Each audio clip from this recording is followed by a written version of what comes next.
My name is Jade Brennan, and I'm 31 years old.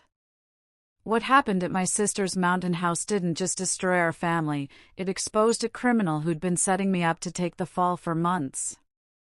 But let me take you to the moment everything changed. I was standing in the kitchen, frozen, as my brother-in-law's voice carried through the cracked door of his study. "I can't keep doing this, Trevor.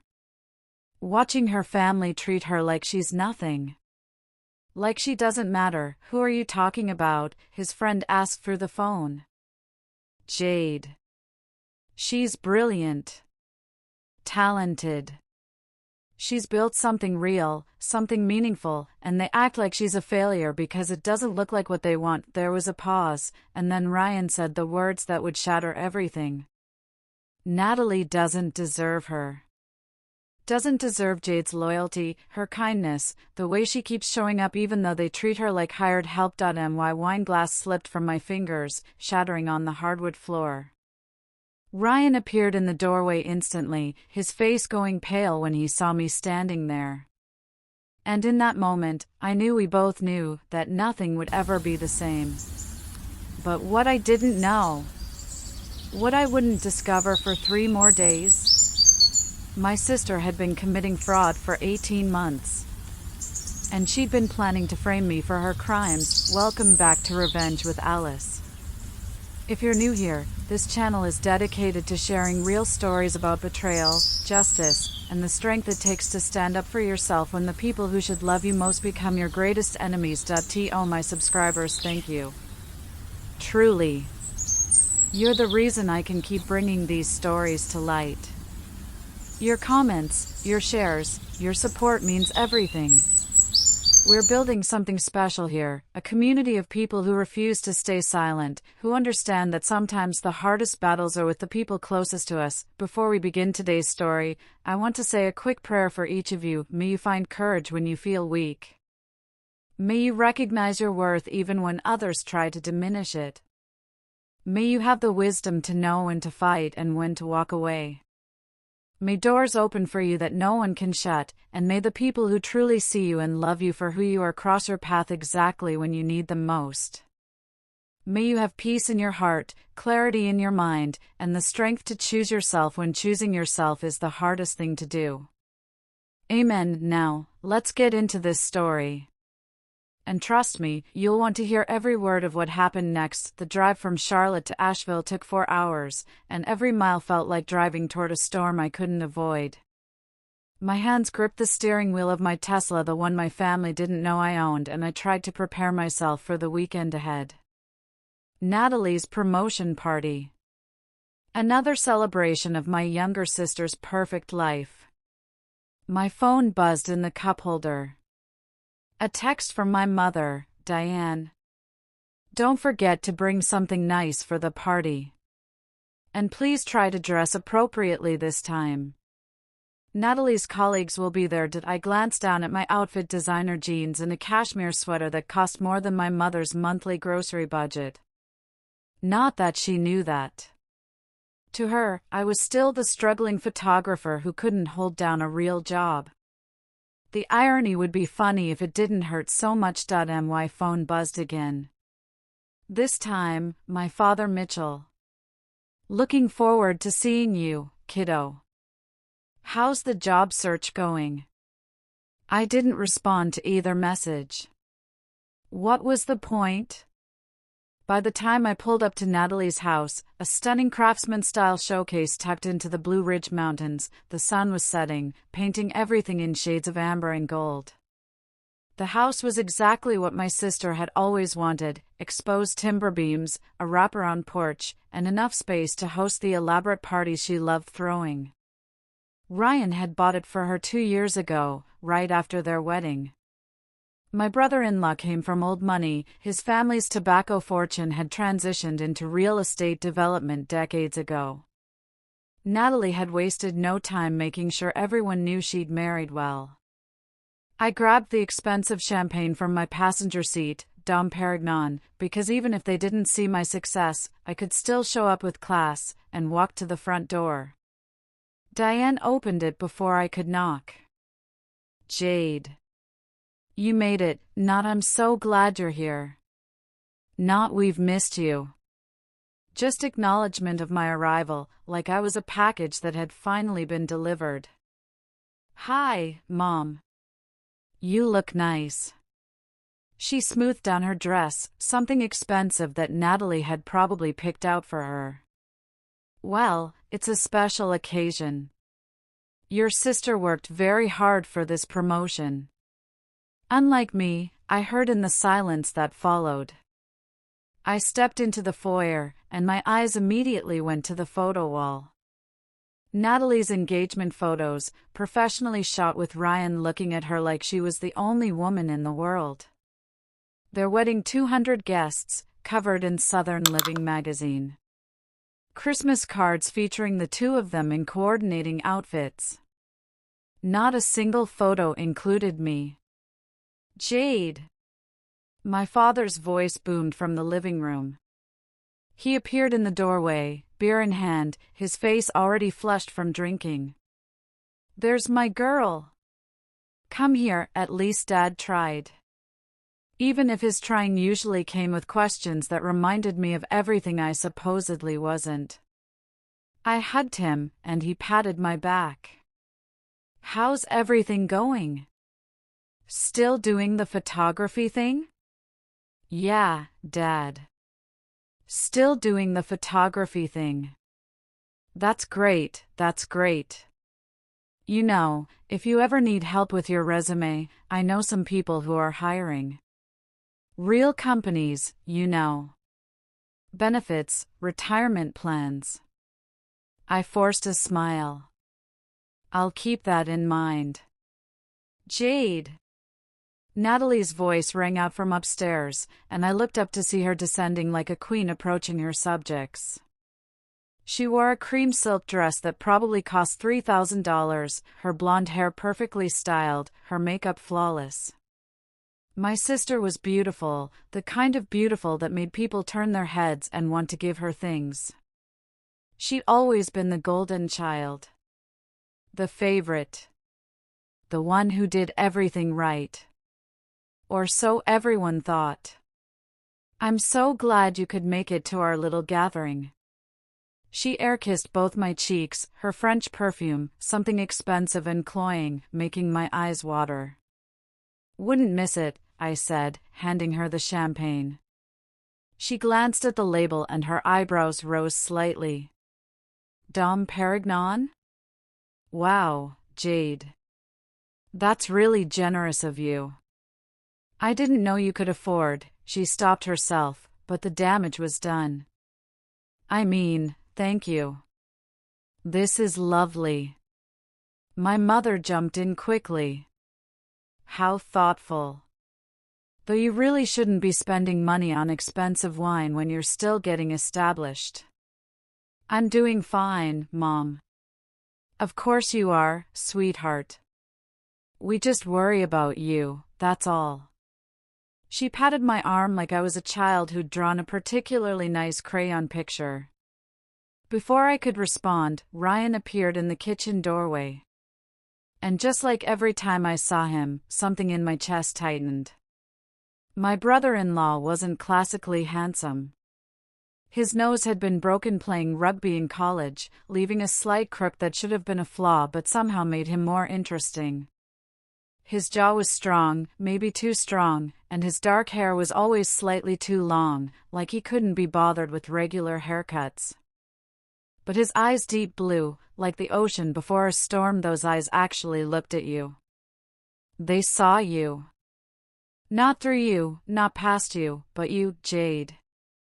His voice was warm, genuine in a way that made my heart race. "It's really good to see you, you too, Ryan."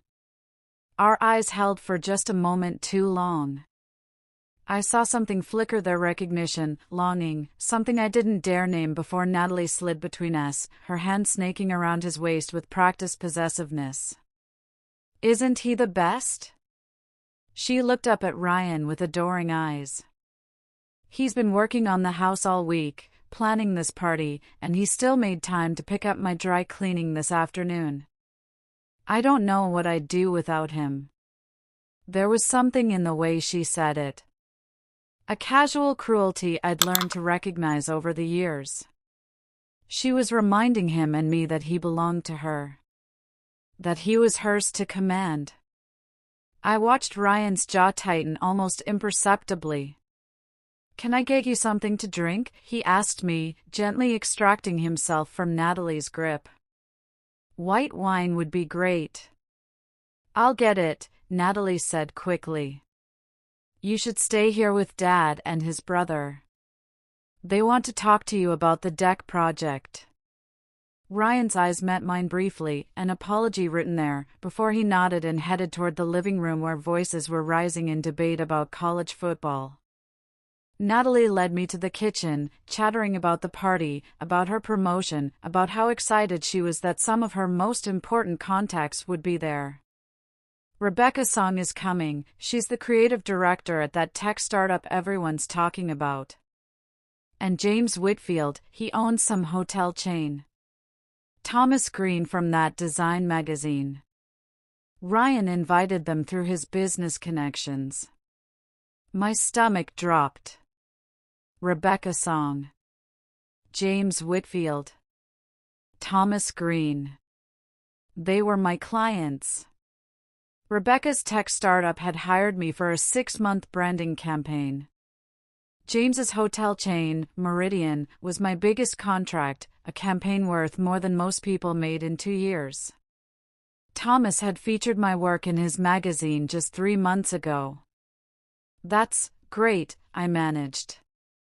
"I know, right? Ryan's connections are incredible. These are the kind of people who can really help advance my career." She poured wine into a glass, not the Dom Perignon I'd brought, I noticed, but something cheaper. "Here you go." I took the wine, my mind racing. They would recognize me. They would mention my work. My family would find out. And I hadn't prepared for that conversation. "Jade? You okay? You look pale."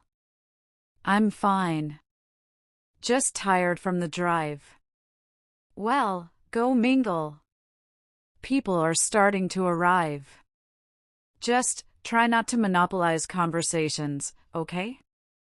Some of us have professional reputations to maintain." She floated away, leaving me standing in the kitchen with a glass of cheap wine and a sinking feeling in my stomach. By 9 o'clock, the house was full. 40 people, maybe more, crowded into the living room and spilling out onto the back deck where Ryan had built an impressive fire pit. I'd positioned myself in corners, making small talk when necessary but mostly observing. Watching my family interact was like watching a play I'd seen too many times. My mother held court near the fireplace, introducing Natalie to everyone as our successful daughter in marketing. When someone asked if she had other children, Mom's face would tighten slightly. "Oh, yes. Jade's here somewhere. She does photography. A hobby, really. She's still figuring things out." My father was more direct. I overheard him talking to Ryan's brother near the bar. "Natalie's just been promoted to senior director. We're so proud of her. Really making something of herself." "What about your other daughter?" Ryan's brother asked. Dad's smile faltered. "Jade's, well, she's keeping busy. Still trying to find her path, you know. Not everyone's cut out for the corporate world." I took a long drink of wine and headed for the deck, needing air that didn't smell like my family's disappointment. Outside, the mountain air was cool and clear. Stars were starting to appear, and the fire pit cast dancing shadows across the wooden planks. A few couples stood talking in low voices, and I found an empty chair at the edge of the gathering. This was my role. The observer. The one who showed up but didn't quite belong. My phone buzzed. A text from my assistant, Melissa. "James Whitfield's team just sent over the contract extension. 2 years, double the original budget. Congrats, boss. You're killing it. I stared at the message. $500,000. My biggest success yet. And no one in this house except possibly Ryan had any idea. Another text from Melissa, also, that gallery showing in Atlanta? Sold out. Every piece. They want to schedule a follow-up exhibition. I typed back, amazing news. We'll discuss Monday. Everything okay? I looked up to find Ryan standing beside my chair, 2 fresh glasses of wine in his hands. He offered me one, then settled into the chair next to mine. Just work stuff, I said. Must be good news.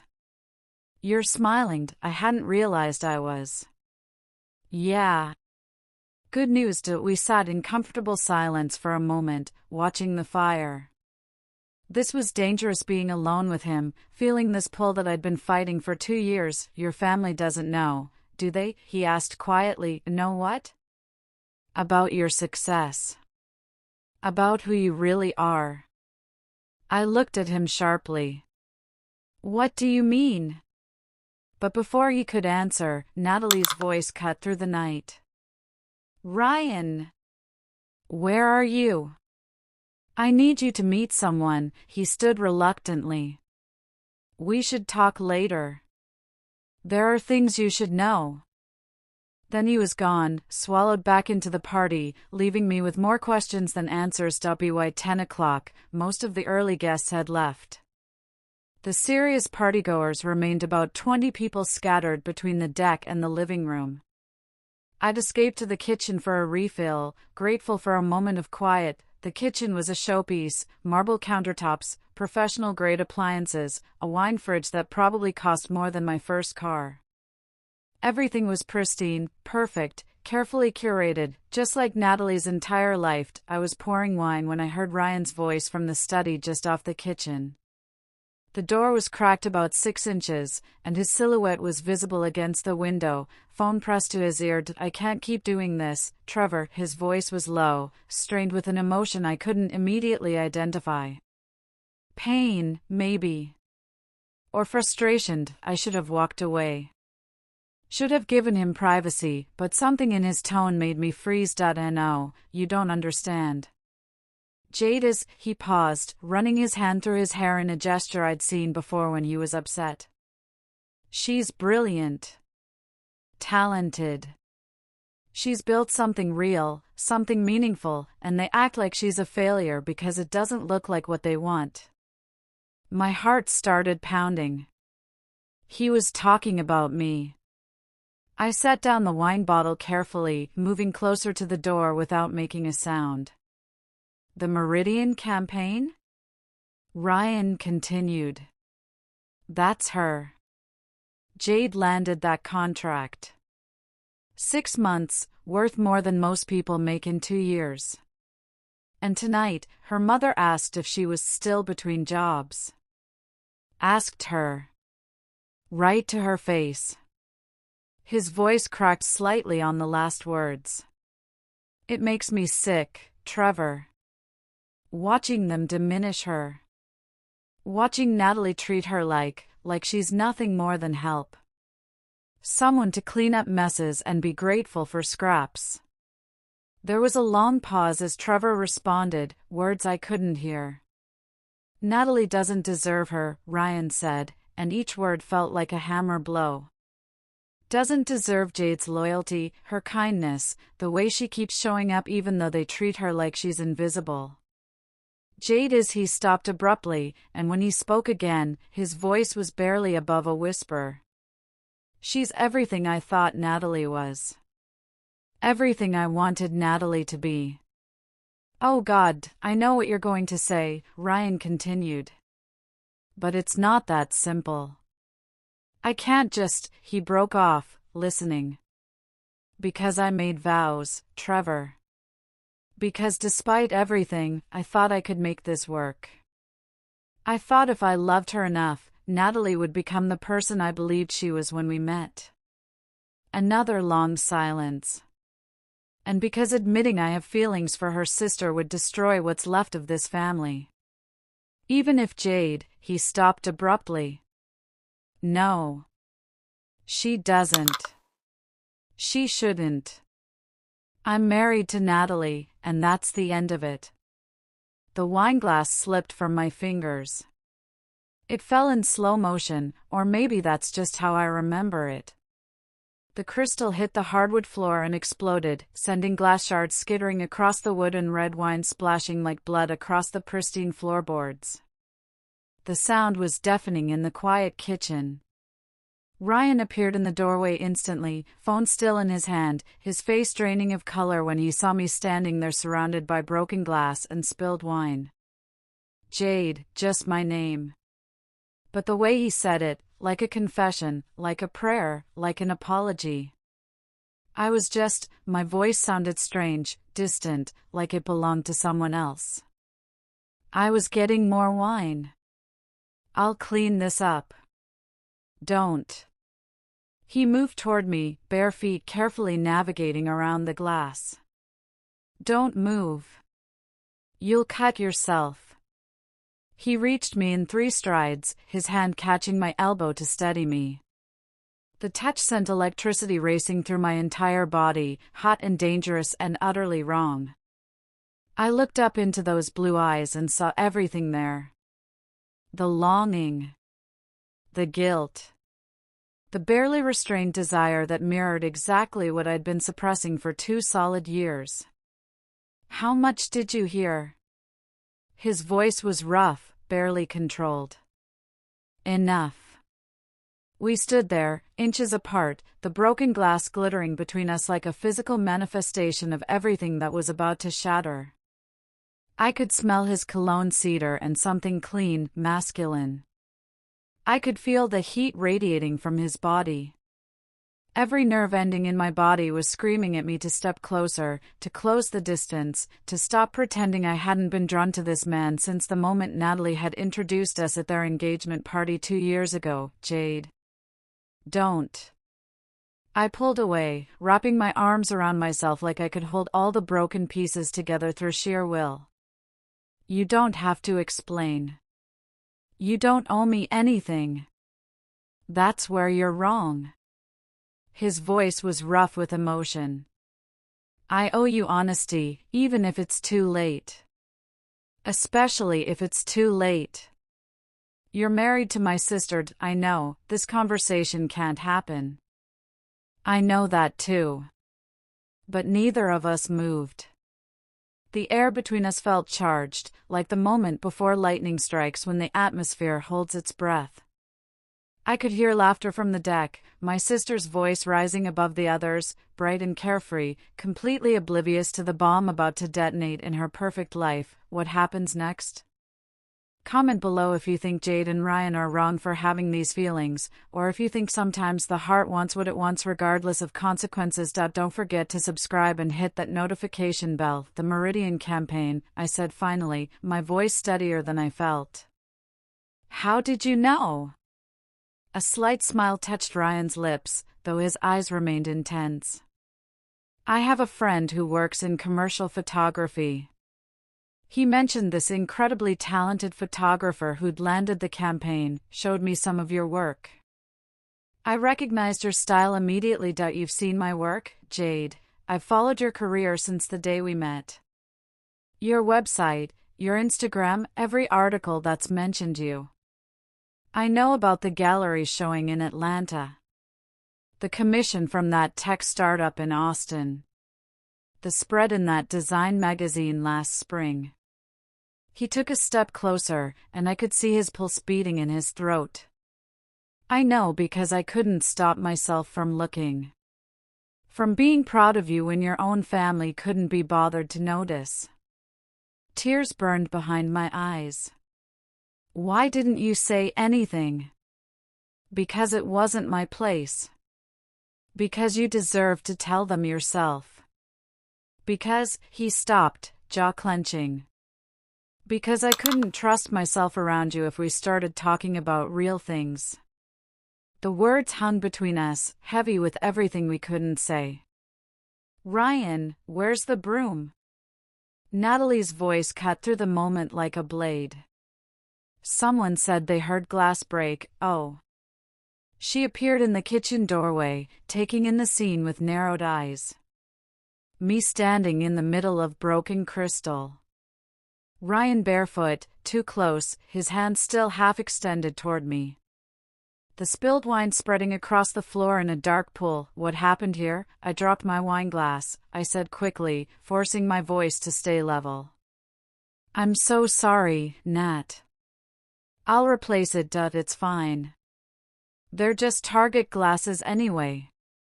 She moved to Ryan's side, threading her arm through his with that same possessive ease. Though I wish you'd be more careful, Jade. You've always been so clumsy. I watched Ryan's jaw tighten, saw the flash of anger in his eyes that he quickly suppressed. I'll get the broom, he said, gently extracting himself from Natalie's grip. No, let Jade clean up her own mess. You're the host, you should be outside with our guests. Natalie smiled at me, that same bright, sharp smile I'd seen her use on rivals in high school. Come on, sis. Let me show you where we keep the cleaning supplies. As she led me to the utility closet, chattering about the party and tomorrow's bigger celebration, I caught Ryan's reflection in the kitchen window. He was watching me with an expression of such longing and regret that it physically hurt to look away. This was going to destroy us all. I just didn't know yet how completely. Saturday evening arrived with the kind of crisp mountain air that made everything feel sharper, clearer. I stood in the guest bedroom, staring at the 3 dresses I'd brought, trying to decide which would let me blend into the background most effectively. I chose simple black knee-length dress with 3/4 sleeves, elegant but understated. Minimal jewelry. Neutral makeup. The goal was to be present but forgettable, there but not there. What I didn't know is that forgettable had stopped being an option the moment my clients received their invitations. Downstairs, the house had been transformed. Caterers moved efficiently through the kitchen. A bartender set up his station on the deck. String lights had been hung across the back porch, creating a soft glow that made everything look like a magazine spread. Jade. My mother waved me over to where she stood with my father near the fireplace. Come meet some of Natalie's colleagues. I plastered on a smile and joined them, nodding politely as introductions were made. Marketing directors, PR specialists, brand consultants. Everyone seemed impressed with Natalie's promotion, with Ryan's house, with the life my sister had built.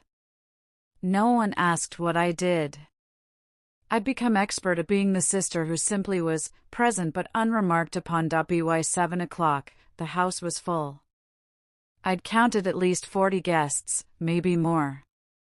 I positioned myself near the windows with a glass of wine, watching the party flow around me. That's when I saw him. James Whitfield stood near the bar, laughing at something Ryan's brother had said. He looked exactly as he had during our last meeting. Salt and pepper hair, expensive suit, the kind of confidence that came from building an empire from the ground up. My stomach dropped. Then I spotted Rebecca Song by the appetizer table, her distinctive red hair catching the light, and there, coming through the front door, was Thomas Green with his wife, all 3 of my biggest clients. Here. In my sister's house. Jade, you okay? Ryan appeared at my elbow, his voice low. You look like you've seen a ghost. Those people. I gestured subtly toward James. They're my clients. Understanding dawned in his eyes, followed by something that looked almost like satisfaction. I know, I invited them. He took a sip of his drink, his gaze steady on mine. You've been hiding your success from your family for years. Maybe it's time they learned the truth. Yen, you can't just let it happen, he murmured, his hand settling on my lower back in a touch that sent heat racing through me. They're about to learn who you really are. This isn't how I wanted. You've been hiding your light for years to make them comfortable. Maybe it's time they were uncomfortable. His hand lingered a moment too long, his thumb tracing a small circle that made it hard to breathe. Then Natalie was there, her smile tight. What are you two whispering about? Just telling Jade she looks beautiful tonight, Ryan said smoothly, though he didn't step away from me. Natalie's eyes flickered between us, something cold and calculating crossing her face.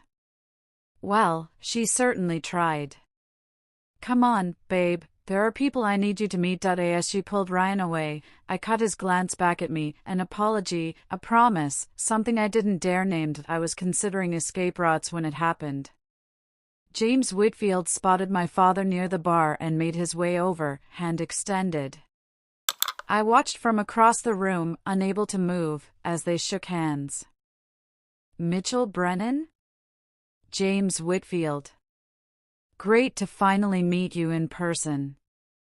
James's voice carried across the room. Your daughter is incredibly talented. The Meridian campaign has exceeded every expectation we had. My father looked confused, his smile uncertain. Natalie's in marketing, but I don't think she's worked with hotels specifically. I'm talking about Jade. James's smile widened. Her photography has completely transformed how we present our properties.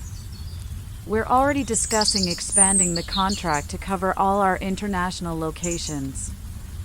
I watched my father's face cycle through expressions: confusion, disbelief, and finally a forced smile that didn't reach his eyes. Of course. Yes. Jade's photography, you must be so proud, James continued, oblivious to the tension. She's one of the most sought-after commercial photographers on the East Coast right now. Before my father could respond, Rebecca's song had cornered my mother by the dessert table. Mrs. Brennan, I just had to tell you, your daughter's work is absolutely brilliant. Rebecca's enthusiasm was genuine, her voice carrying to nearby guests. The branding campaign she created for us increased our market recognition by 40%. 40%! Our investors are thrilled. My mother's hand shook slightly as she set down her wine glass. That's wonderful. We're very proud of both our daughters. I'm talking about Jade specifically, Rebecca clarified. Her eye for visual storytelling is unmatched. We've already signed her for a follow-up campaign next quarter. Across the room, Thomas Green had engaged a small group that included both my parents and Natalie in conversation about the Design magazine's latest issue. The feature on emerging commercial photographers was our most read article this year, he was saying. Jade Brennan's work was the centerpiece. Her use of light and shadow, the way she captures emotion in commercial spaces, it's revolutionary. Natalie's smile had become fixed, her knuckles white around her champagne flute. How interesting. I didn't realize Jade's hobby had gotten such attention. Hobby? Thomas looked genuinely confused. Mrs. Brennan, your sister runs one of the most successful commercial photography studios in the Southeast. She has a 6-month waiting list for new clients. The conversations around them had started to quiet. People were listening now, drawn to the disconnect between what Natalie's family believed and what her guests knew to be true. Ryan appeared at the center of the living room, raising his glass. His eyes found mine across the crowd, and I saw determination there. Everyone, if I could have your attention for a moment. His voice cut through the chatter. I'd like to make a toast, Natalie beamed, moving to his side.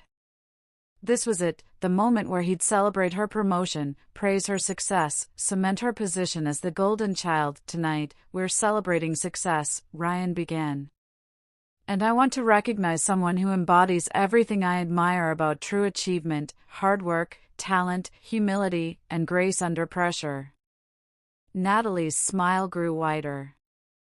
Someone who built her career from nothing, without connections or family money, through pure talent and dedication.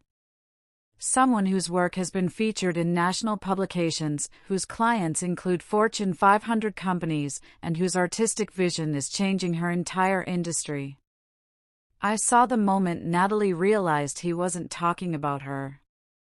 Her smile froze, confusion flickering in her eyes. To Jade Brennan, Ryan raised his glass higher, his eyes locked on mine. Whose artistic vision is revolutionizing hotel marketing, whose photography has graced the pages of Design Quarterly, and who has proven that real success doesn't need to be loud to be extraordinary. The room fell silent for a heartbeat. Then James Whitfield started clapping, followed by Rebecca Song, then Thomas Green. Within seconds, half the room had joined in, glasses raised in my direction. I stood frozen, feeling 40 pairs of eyes turn toward me. My mother's face had gone pale. My father looked like someone had struck him. And Natalie. Natalie's expression cycled through shock, disbelief, and finally rage so pure it made her beautiful face ugly. Before I tell you what happened next, and trust me, you won't believe what my sister did when she finally cornered me, I need to know. Have you ever been in a situation where your family's perception of you was so wrong that when the truth came out, it destroyed everything? Drop vindicated in the comments if you've ever experienced that moment of revelation. And listen, if you're enjoying this story, you need to hit that subscribe button right now. Because what I'm about to tell you goes beyond family drama. We're talking fraud, criminal conspiracy, and a sister who is willing to send me to prison to protect her perfect life. I have justice if you think families like mine need to be called out. Type loyalty if you think I should have protected Natalie no matter what. I want to know where you stand. Now, back to that party where everything fell apart. The rest of the evening passed in a blur of surreal conversations. People who'd ignored me for hours suddenly wanted to know about my work, my clients, my process. I answered questions on autopilot, watching my family's reactions from the corner of my eye. My father had cornered James Whitfield, asking questions I couldn't hear but could imagine. How long has she been working with you? What exactly does the contract entail? Why didn't we know about this? My mother had retreated to the kitchen, emerging periodically with a smile that didn't reach her eyes, and Natalie held court as if nothing had changed, but I could see the cracks forming in her perfect facade. Her laugh was too loud. Her movements were too sharp. When someone tried to ask her about my work, she redirected the conversation with practiced ease. By midnight, most guests had left. Only family remained, my parents, Ryan's brother and his wife, and a few close friends who'd moved to the deck for one last drink. I was in the kitchen, helping load the dishwasher, old habits dying hard, when Natalie appeared in the doorway. She'd removed her heels, and her perfect hair had started to come loose from its careful arrangement. So. Her voice was sugar-sweet and toxic. Quite the performance tonight. I kept loading plates, not looking at her. I didn't know they'd be here. Didn't you? She moved closer, and I could smell the wine on her breath. Always so modest, so quiet. Poor Jade with her little photography hobby. Meanwhile, you've been secretly successful, letting us all think you're a failure. You thought that on your own, Nat. I straightened, finally meeting her eyes. I never said I was struggling. You assumed. You let us believe it. That's just as bad. Her eyes glittered with something ugly, jealousy, rage, something I'd never seen directed at me before. Was this your plan all along? Let me have my moment and then swoop in to steal the spotlight? Your promotion and my career have nothing to do with each other. Everything has to do with you, doesn't it? She was breathing hard now, her voice rising. Even my husband can't stop staring at you. Do you think I haven't noticed? My heart stopped. Natalie. Don't. She held up a hand, and I saw it was trembling. Don't pretend. I've seen the way you look at each other when you think no one's watching. The way his whole face changes when you walk into a room. Nothing has happened, I said quietly, though even as I said it, I knew it was a lie. Something had happened. Something was happening. Something neither of us could control anymore, but you want to. It was the question. You want my husband. The honest answer would destroy her. So I chose a different truth, one that had been building for years. I want you to treat me like I matter. Like I'm more than just someone to use when you need something. That's all I've ever wanted. For a moment, just a moment, something flickered in her eyes. Recognition, maybe even regret. Then it hardened again, and the sister I'd known disappeared behind a mask of cold fury. Get out, what? Get out of my house. Get out of my life. Take your successful career and your judgmental eyes and get out. I heard footsteps behind me. Ryan's voice, measured and calm. Natalie, you're drunk. You don't you dare defend her. Natalie whirled on him, and I saw something in her expression that chilled me. Not in my house. Not in my marriage. This isn't about Jade, Ryan said, moving to stand beside me, too close, close enough that I could feel the heat from his body. This is about you not being able to handle someone else being celebrated for once. The slap came so fast I didn't see it coming. One moment Ryan was standing beside me, and the next, Natalie's palm connected with his cheek with a crack that echoed through the kitchen like a gunshot. My parents rushed in, drawn by the sound. The scene we presented must have looked damning. Ryan with a red mark blooming across his face, Natalie with her hands still raised, me standing between them like the cause of everything. What is going on? My father's voice held an edge I'd rarely heard. Your precious daughter, Natalie spat, turning to face our parents with tears streaming down her face. Real or manufactured, I couldn't tell anymore. She's been trying to seduce my husband. All night, I've watched her. The way she looks at him. The way he looks at her. The accusation hung in the air, false and poisonous and partially true in ways I couldn't explain. That's a lie. Ryan's voice was deadly calm, more frightening than if he'd shouted. Jade has done nothing wrong. You, on the other hand, have treated your sister like garbage for years. While she smiled and took it. Tonight, her success was finally acknowledged, and you couldn't stand it. Ryan, my mother started, her voice weak. No, Diane. Ryan's eyes blazed with an anger I'd never seen from him. I'm done watching this family destroy the only person in it with any integrity. Jade has built something remarkable, entirely on her own, without your support, without your approval, without even your knowledge. And instead of being proud, you're making her the villain because it doesn't fit your narrative. You're choosing her over me? Natalie's voice broke, genuine pain cutting through her rage. Your wife. I'm choosing honesty over your need to diminish people to feel important. He looked at my parents, and his expression was contemptuous. Do you have any idea what you've done?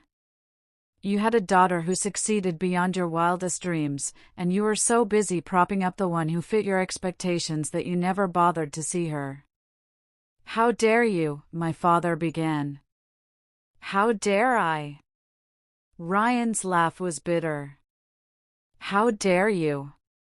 You asked Jade about job searches when she just landed a $500,000 contract. You called her career a hobby when magazines are featuring her work. You made her feel invisible while she was becoming extraordinary. This is my house. Natalie's voice had risen to a scream. My marriage. My family. And you're defending her? I'm defending the truth. Something you seem to have trouble with. There was something in the way he said it, an edge, a meaning beneath the words that made Natalie's face go white. What's that supposed to mean? She asked, but her voice had lost its strength. We'll discuss it later.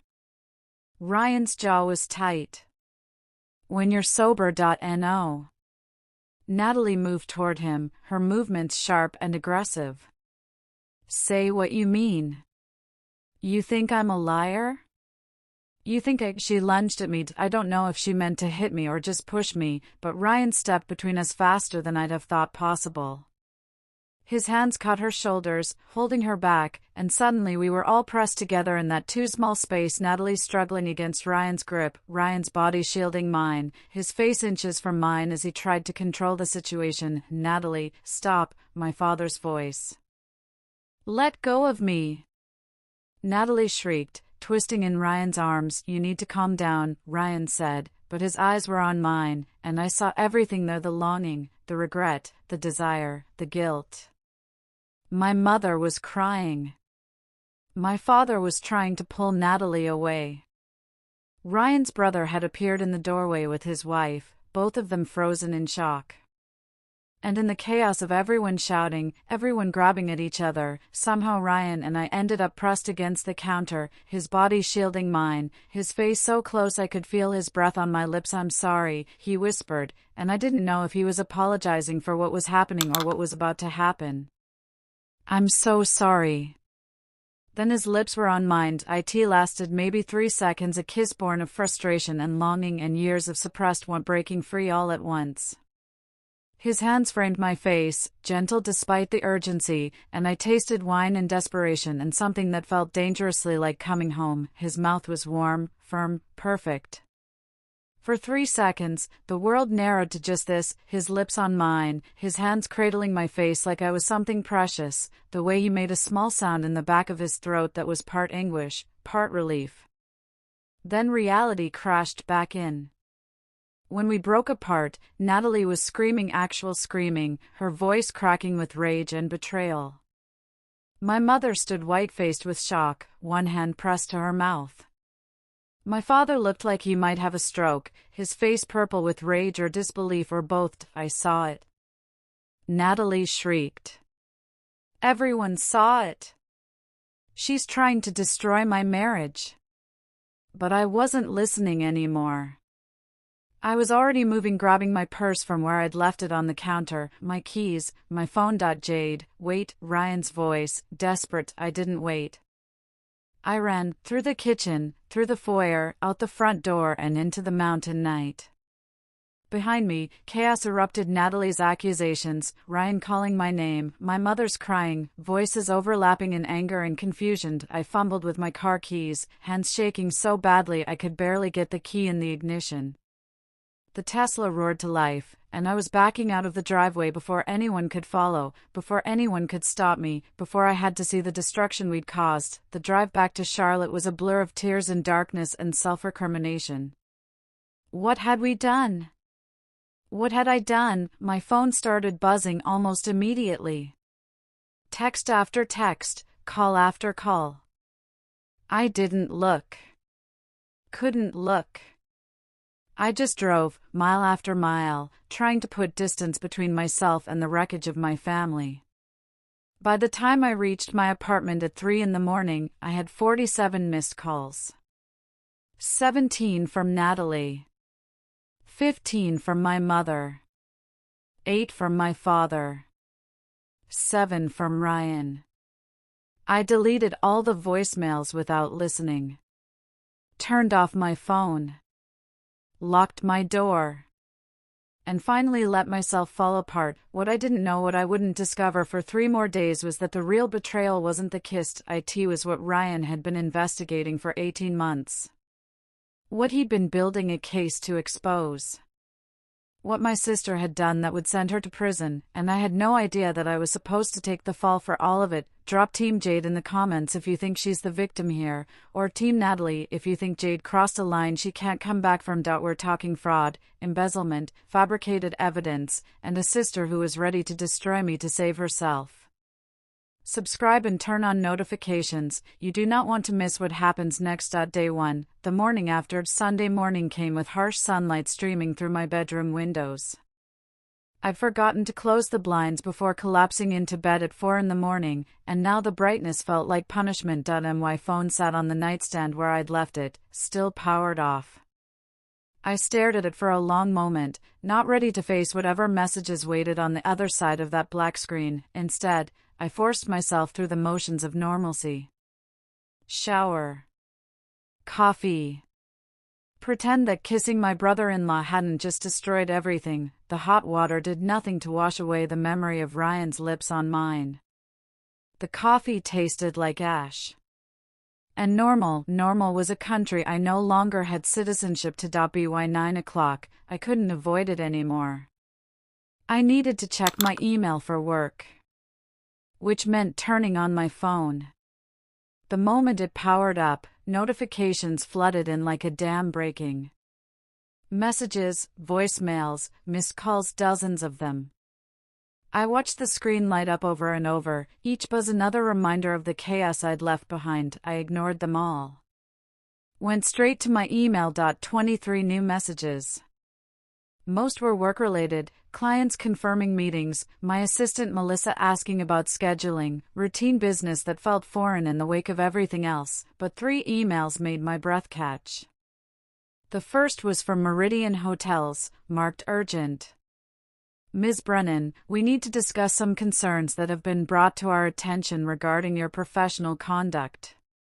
Please contact us at your earliest convenience. Legal Department, Meridian Hotels. My stomach dropped. Professional conduct? What had my family told them? The second email was from Rebecca Song. Jade, I hope you're okay after Saturday night. That looked intense. Call me when you can? Also, someone from your sister's company reached out asking questions about our contract. Wasn't sure what that was about. Rebecca, my hands started shaking. The third email had no subject line, sent from an address I didn't recognize. You always were good at playing the victim. But we both know the truth, don't we? Enjoy your success while it lasts. N. Natalie. It had to be. I set the phone down carefully, my mind racing. What was she doing? Why was she contacting my clients?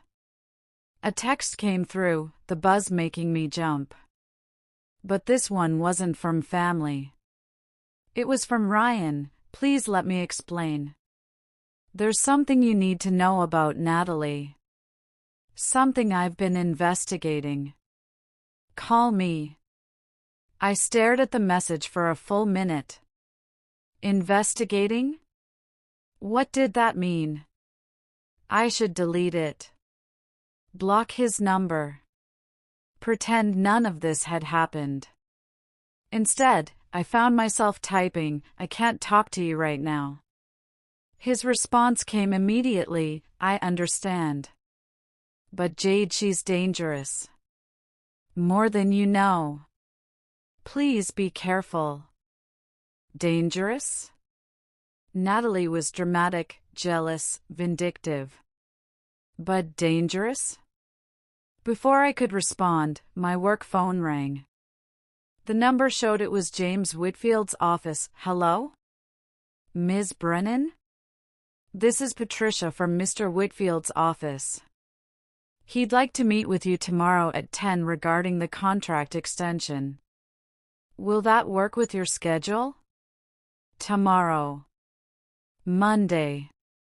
Less than 24 hours to figure out what was happening and how to salvage my professional reputation. Yes, that works.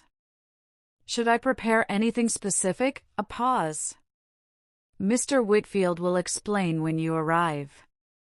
Have a good day, Ms. Brennan. She hung up before I could ask more questions. I spent the rest of Sunday trying to work, trying to distract myself, trying not to think about Ryan's warning or Natalie's cryptic email or the fact that my biggest client wanted an urgent meeting about professional conduct. Every time I closed my eyes, I saw Ryan's face in that kitchen, the moment before he kissed me. The way his eyes had held mine like I was the only thing that mattered. I'd wanted it. God help me, I'd wanted it, and that made everything so much worse. Day 2, deeper into the silence. Monday morning, I dressed in my most professional outfit, navy suit, crisp white blouse, heels that meant business. Armor for whatever was coming. The Meridian corporate office was in uptown Charlotte, a gleaming tower of glass and steel that usually made me feel proud. Today, it felt like walking into an execution. James Whitfield's assistant escorted me to his office, a corner suite with views that stretched across the city. James stood as I entered, his expression difficult to read. Jade. Thank you for coming on short notice. Of course. I sat in the chair he indicated, keeping my spine straight, my expression neutral to I'll get straight to it. He pulled out a folder, setting it on the desk between us. I received a call Saturday night from someone claiming to have information about your business practices. My chest tightened. What kind of information? Allegations that you've been using unethical methods to secure contracts. Specifically, that you've been falsifying credentials and misrepresenting your portfolio with work you didn't create. The words hit me like a physical blow. That's completely false. Every piece in my portfolio is my own work. I have the raw files, the metadata, witnesses to the shoots. I know. James held up a hand. I know, Jade. Which is why I wanted to meet with you directly rather than going through legal. The person who called was clearly hostile, made sever. Al claims that were easily disproven. But I need to know, do you have enemies who might try to sabotage your career? Enemies. The word felt too strong for what Natalie and I were. Or had been. Family drama, I said quietly. Nothing that should affect our business relationship. James studied me for a long moment. The person who called was your sister. She claimed you'd stolen her marketing concepts and passed them off as your own photographic vision. Heat flooded my face. Shame, rage, disbelief. That's insane. Natalie works in PR. She's never been involved with my photography in any capacity. I figured as much. But Jade, he leaned forward, his expression serious. If this continues, if she keeps making these calls, I'll need to involve legal. Not because I believe her, but because we have to protect the company from potential liability. Do you understand? Yes. I'll handle it quickly. You're too talented to lose over family politics. I left his office feeling sick. Natalie wasn't just lashing out, she was actively trying to destroy my career. The question was why? Why now? Why this way? My phone buzzed with another text from Ryan. Did Natalie contact her clients? Please, Jade. We need to talk. She's not what you think. This time, I responded. What do you mean she's not what I think? 3 dots appeared, disappeared, appeared again. Finally, not over text. Can we meet? Somewhere public. There are things I need to show you. I sat in my car in the parking garage, staring at that message. Every rational part of my brain screamed that meeting him was a terrible idea. That it would make everything worse. That I should block his number and handle this through lawyers if necessary. But another part of me, the part that had seen genuine fear in his eyes when he warned me about Natalie, needed to know what he meant. Where? I typed. Day 3, the meeting. We agreed on a coffee shop halfway between Charlotte and Asheville. Neutral territory. Public enough to be safe, private enough to talk. I spent Tuesday morning at my studio, trying to focus on editing photos for a client presentation. But my hands shook every time I touched the mouse, and twice I had to start over because I'd made rookie mistakes with color correction. Melissa knocked on my office door around 11. Boss? You okay? You seem really distracted, just dealing with some family stuff. She hesitated. Is it about what happened at your sister's party? Because I saw some messages on the business line. What messages? Someone called asking about your credentials, wanted to know where you went to school, if you had certifications. I told them to email official inquiries to our business address, but it seemed weird. Natalie. Still digging, still trying to find something, anything, to use against me. If anyone else calls like that, refer them directly to me. Will do. And Jade? Whatever's going on, you've built something real here. Don't let anyone take that from you. By 2 o'clock, I was on the road. The drive felt both too long and too short. Part of me wanted to turn around, go home, pretend none of this was happening. The other part needed answers. The coffee shop was one of those independent places that dotted the highway between city's local art on the walls, mismatched furniture, the smell of fresh ground beans. I arrived 10 minutes early, ordered a latte I didn't want, and chose a table in the back corner. Ryan arrived exactly on time. He looked exhausted. Dark circles under his eyes, his hair messier than usual, wearing jeans and a plain t-shirt instead of his usual put-together style. He carried a laptop bag and a manila folder that looked heavy with documents. Our eyes met across the coffee shop, and something in my chest cracked open. However wrong this was, however complicated, I couldn't deny the pull I felt toward him. He ordered coffee at the counter, then made his way to my table. Sat down across from me. Didn't try to touch me, didn't smile, just looked at me with an expression that held so much pain it hurt to see. Thank you for coming, tell me what's going on. My voice came out steadier than I felt. Tell me why my sister is trying to destroy my career. Ryan set the laptop bag on the table but didn't open it yet. How much do you know about Natalie's job? Her actual job, not the story she tells everyone? She's a senior director at Fletcher Marketing Group. Was just promoted.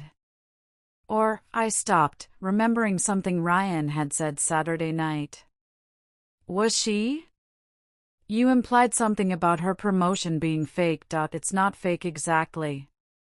But it's not what she's told people either. He pulled out his phone, opened an email, and slid it across to me. This is from Fletcher's HR department. Sent to me 2 months ago when I started asking questions. I read the email. Then read it again. Mr. Brennan, in response to your inquiry, Natalie Brennan holds the position of Marketing Coordinator at Fletcher Marketing Group, a role she has held since 2021. We have no record of any promotion to Senior Director. If you have concerns about misrepresentation of employment status, please contact our legal department. She's a coordinator? But she told everyone. She told everyone what she wanted them to believe. Ryan pulled out the folder, setting it between us. Your sister has been lying about a lot of things, Jade. And I've been documenting all of it. He opened the folder, and I saw spreadsheets, printed emails, bank statements with certain lines highlighted in yellow. What is this? Evidence. His voice was grim. Evidence that Natalie has been embezzling from her company for the past 18 months. Creating fake vendor accounts, redirecting payments, forging signatures. The total amount stolen is $340,000.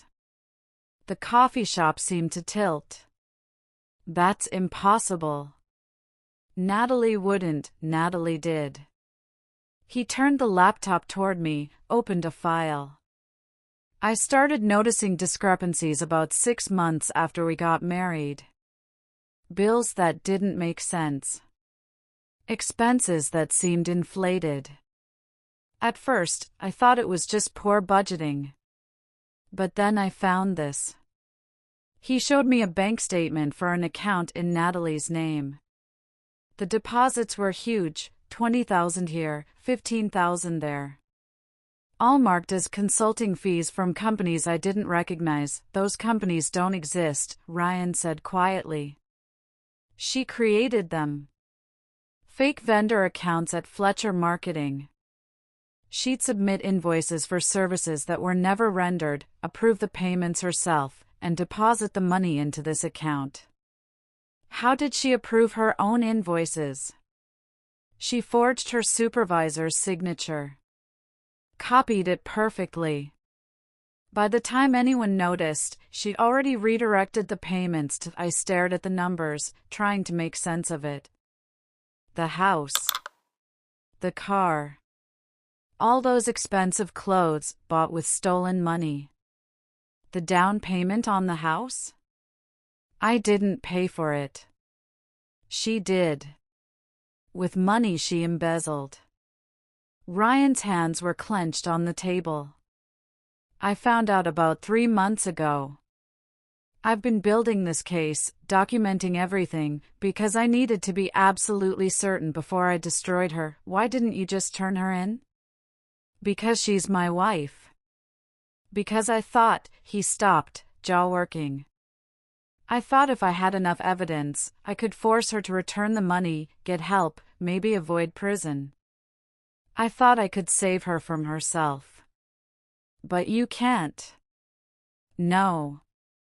I can't. She's escalated instead of stopping. And worse, he pulled out another document, this one making my blood run cold. She's been setting you up to take the fall. The document was an email chain between Natalie and someone at Fletcher Marketing's IT department, discussing suspicious activity on their network. Unauthorized access to financial systems. And the IP address they were investigating, it belonged to my studio. She's making it look like you helped her. Ryan's voice was tight with barely controlled anger. She's been accessing the Fletcher system from your network, using your IP address. So when the investigation goes public, and it will go public, you'll be the one they arrest. A third CTA plus the threat REVLED. Okay, I need you to understand something. This isn't just about a sister being jealous anymore. This is about actual crime.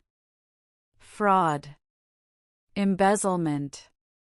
And framing an innocent person to avoid consequences. Comment expose her if you think Ryan needs to turn over all this evidence immediately.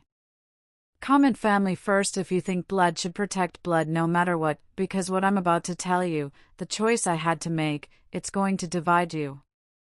Some of you will think I'm a hero. Some will think I'm a monster. But I need you to understand, when someone tries to destroy you, you have every right to defend yourself. Hit that subscribe button if you're ready for the final part of this story. Because we're about to get into confrontations, arrests, and consequences that nobody saw coming. Now let me tell you what I did when I saw that evidence. I stared at the documents spread across the table, my mind refusing to accept what I was seeing. She wouldn't. She's my sister. She wouldn't try to send me to prison, Jade. Ryan's hand moved across the table, stopping just short of touching mine. She already has. Look at the dates on these files. She's been setting this up for 4 months. Since before I found out about the fraud. This was her exit strategy. If she got caught, you'd be the one who went down for it. But why?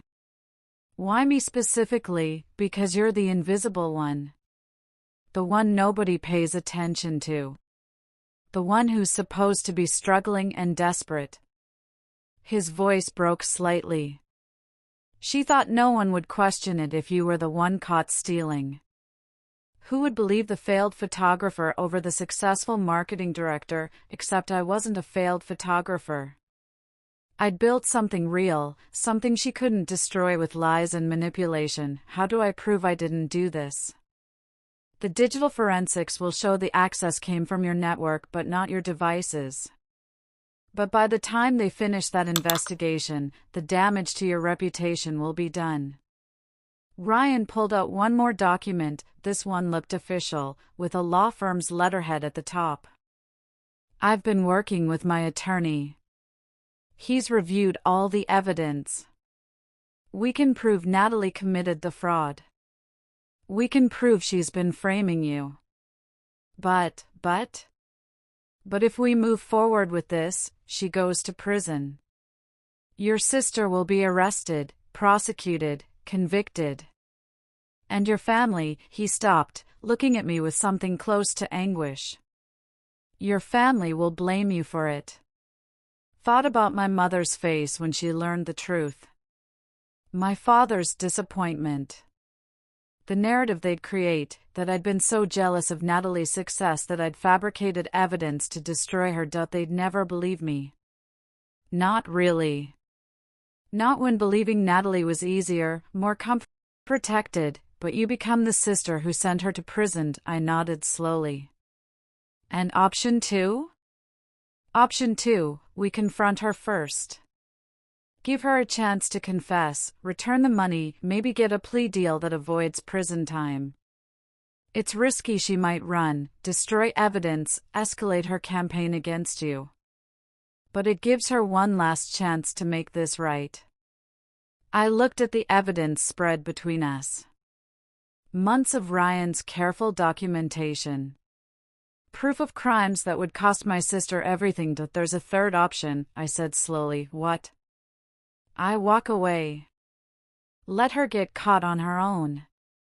Don't involve myself at all. Ryan shook his head. She's already involved you. Your IP address is in their investigation logs. When Fletcher's internal audit finds the fraud, and they will find it, you'll be implicated. You need to protect yourself, Jade. Even if that means destroying her first. She's already involved you. Your IP address is in their investigation logs. When Fletcher's internal audit finds the fraud, and they will find it, you'll be implicated. You need to protect yourself, Jade. Even if that means destroying her first. That's what it came down to, wasn't it? Her or me. The golden child or the invisible daughter. The one who mattered or the one who didn't. Except I did matter. I'd built a career that mattered. I had clients who respected my work. I had employees who depended on me. I had a life that was real and earned in mine. And Natalie was willing to take all of it away to save herself. What do you want me to do? I asked Ryan. He was quiet for a long moment, his eyes holding mine. I want you to choose yourself. For once in your life, I want you to choose yourself over your family's comfort, even if it means she goes to prison? Even if. Because the alternative is you losing everything you've built while she continues to get away with it. He finally reached across the table, his fingers barely brushing mine. You didn't start this, Jade. But you get to end it. I thought about Natalie slapping Ryan. The way she'd screamed at me to get out. Her email to my clients, her phone calls trying to sabotage my contracts. The cold calculation it took to frame your own sister for crimes you committed, and I thought about that little girl who used to share a room with me before our parents decided one of us deserved better. Who used to ask me to read her stories before bed. Who'd cried at my high school graduation because she'd be alone without me. When had she become this? Or had she always been this, and I'd just been too desperate for family to see it? We confront her, I said finally. But not alone. Not just us. We do it with my parents there. With your lawyer.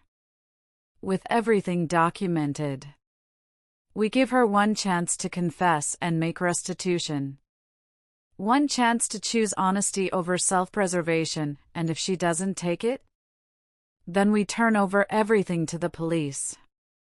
And I live with the consequences of choosing myself over my sister.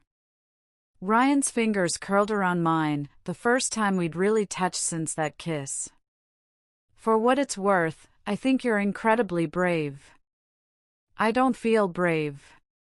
I feel like I'm about to blow up my entire family. Your family blew up the moment they made you invisible. You're just finally making them see what they've been missing. We sat there for a long moment, hands clasped across the table, the evidence of my sister's crime spread between us. Outside, traffic hummed past. Inside, two people who shouldn't have feelings for each other tried to figure out how to do the right thing when every choice felt wrong. When I asked, this week. Before Fletcher's audit is complete. Before she has time to do more damage. Ryan squeezed my hand gently before letting go. I'll set it up. My lawyer can arrange a meeting, make sure everything's proper and documented. My parents are going to hate me, maybe at first. But Jade, he waited until I met his eyes.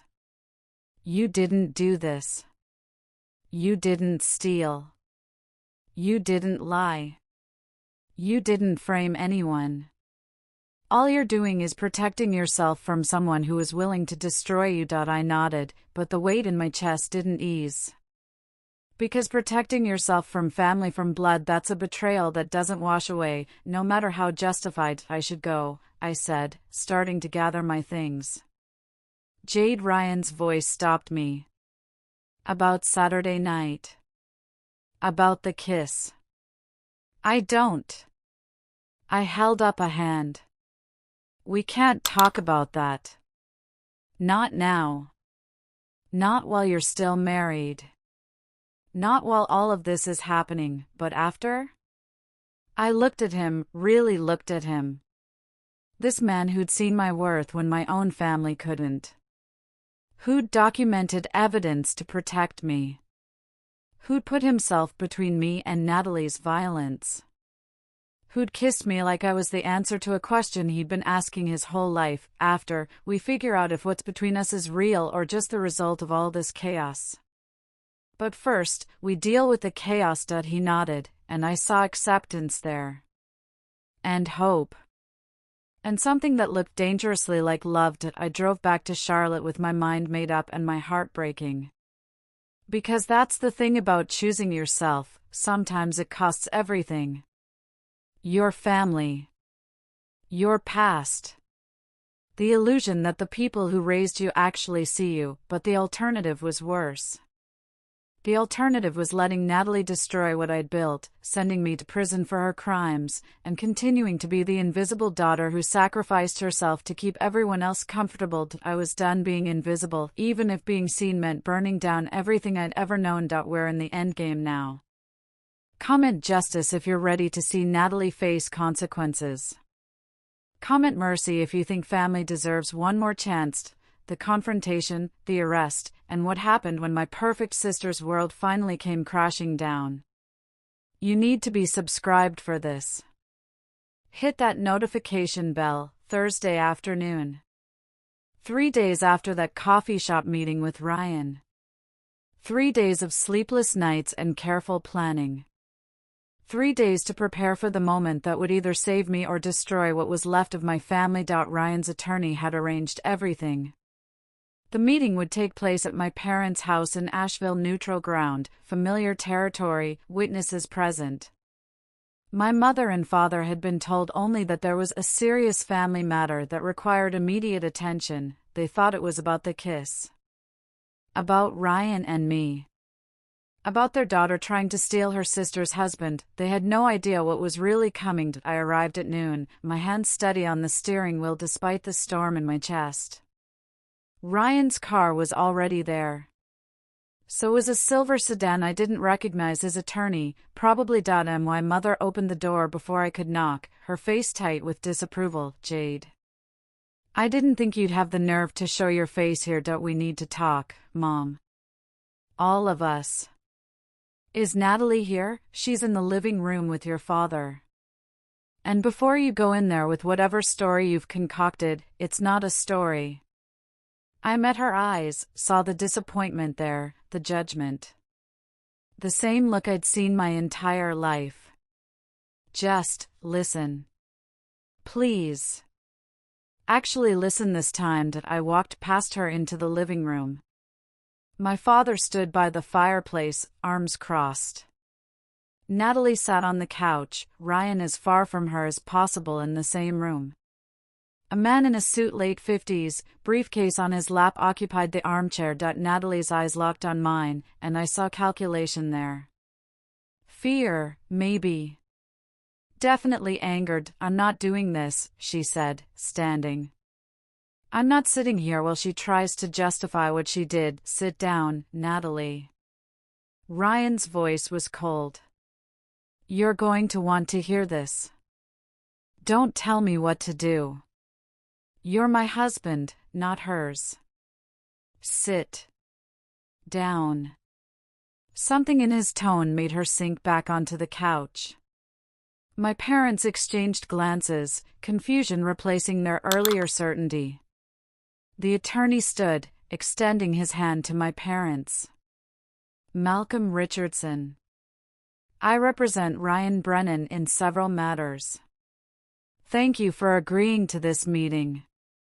What is this about? My father's voice held an edge of concern now. If this is about what happened at the party we've already discussed. This isn't about the party, Ryan interrupted. He pulled out his laptop, setting it on the coffee table. This is about fraud. Embezzlement. And the fact that your daughter Natalie has been stealing from her company for 18 months. The room went silent. That's ridiculous, my mother said, but her voice wavered. Natalie would never. I have proof. Ryan opened the laptop, pulling up the first spreadsheet. $340,000 stolen through fake vendor accounts and forged authorizations. All documented here. He began presenting the evidence, methodical and thorough. Bank statements showing the deposits. Emails with forged signatures. The fake companies Natalie had created. With each new piece of evidence, my parents' faces changed, confusion giving way to horror, giving way to denial. Natalie sat frozen, her face pale, saying nothing. This can't be real, my father finally said. These documents could be fabricated. They're not, Malcolm said quietly. I've verified everything with digital forensics experts. This is admissible evidence that would hold up in court. Court? My mother's voice cracked. You're talking about taking this to court? That depends on Natalie. Ryan turned to my sister, and his expression held no sympathy, no love, nothing but cold justice. You have one chance. Right now. Confess everything. Agree to return every penny. Work with Fletcher Marketing to make this right. If you do that, Malcolm can help negotiate a plea deal that might avoid prison time. And if I don't? Natalie's voice was quiet, dangerous. Then we turn over all evidence to the police. You'll be arrested within 48 hours. Prosecuted for fraud, embezzlement, and forgery. You'll go to prison, Natalie. For years. You're bluffing. But I could see the fear in her eyes now. You wouldn't do that to your own wife. Ex-wife. Ryan pulled out another document, divorce papers. I filed on Tuesday. You'll be served tomorrow. Natalie's face crumpled, but before she could respond, Malcolm spoke again. There's another matter we need to address. Ms. Natalie Brennan, did you access Fletcher Marketing's financial systems using your sister's IP address? The room froze. What? My mother lipped between us, lost. Natalie has been framing Jade, Ryan said flatly. Making it look like Jade helped with the fraud. So when the investigation went public, Jade would be arrested instead of her. That's insane. Natalie stood, her voice rising.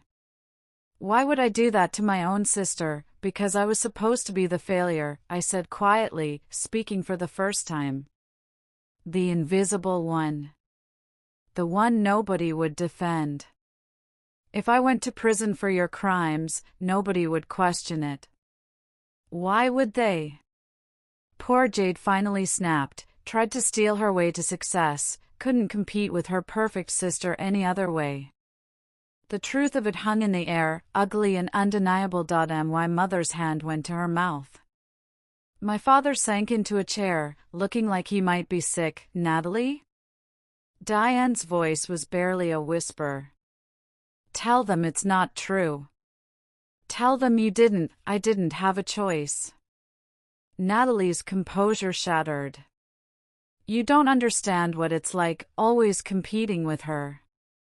Always knowing that if anyone actually paid attention, they'd see she was better than me at everything.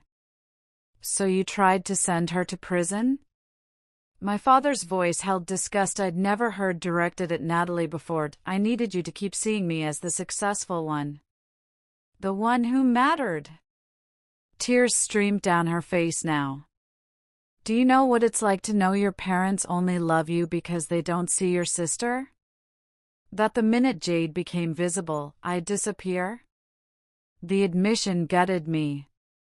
Because part of it was true, they had made us compete for scraps of attention.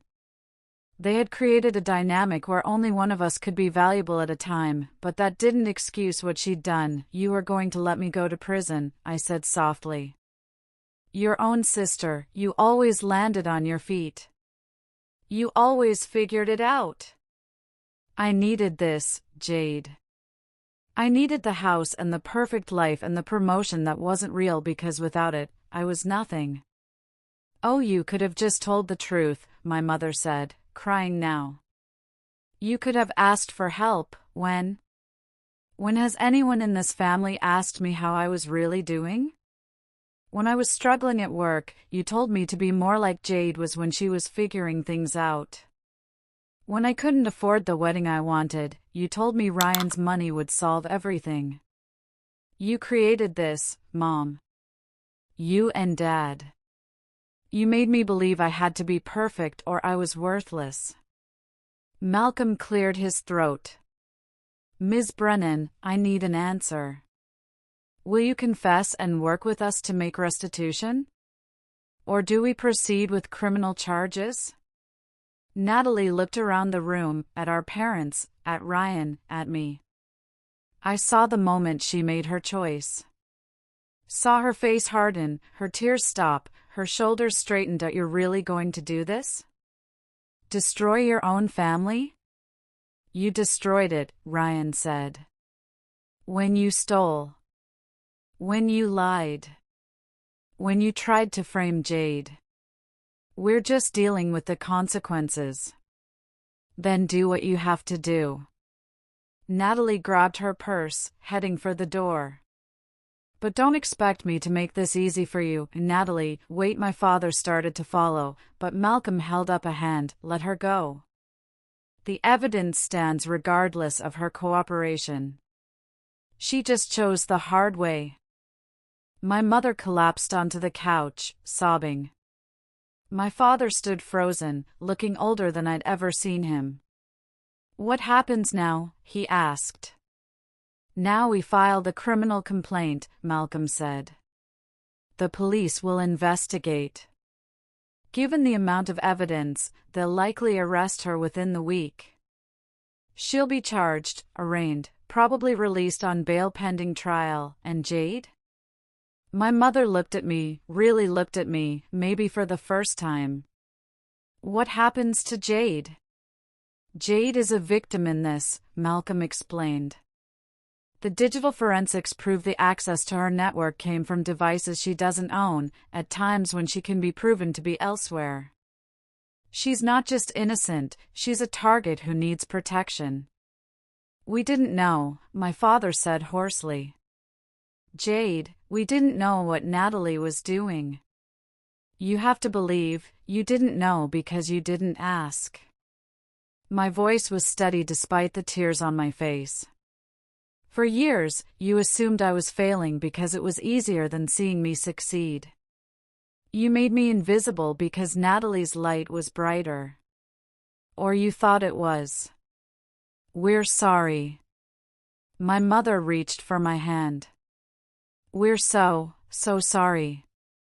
I looked at her hand, at the desperate hope in her eyes, at my father's devastated face. They were sorry. I believed that. But sorry didn't undo years of dismissal. Sorry didn't erase the damage. I know you are, I said gently. But sorry isn't enough. Not yet. Natalie was arrested on a Friday. The local news covered it. Marketing coordinator arrested for embezzlement. Not director. The truth about her fake promotion came out along with everything else. Fletcher Marketing's investigation revealed she'd stolen from multiple accounts over 18 months. Additional victims were discovered, small vendors she'd invented, payments she'd redirected.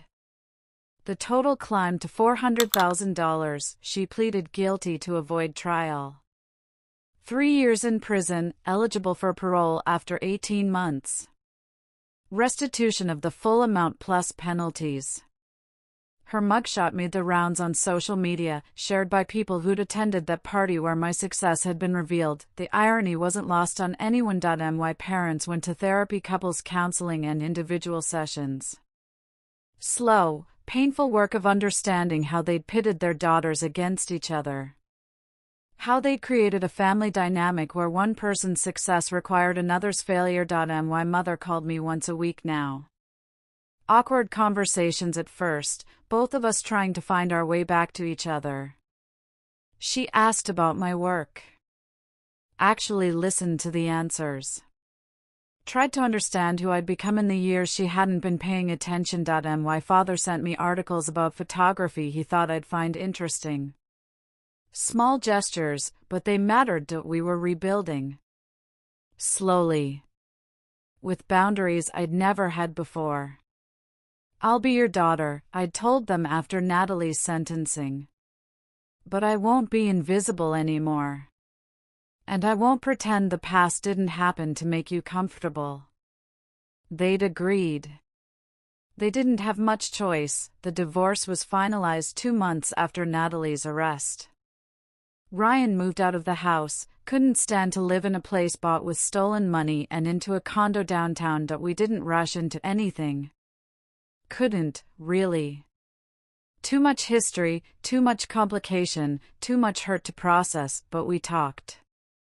Long phone calls about everything and nothing. Coffee meetings that turned into dinner. Careful, tentative steps toward something that might be real.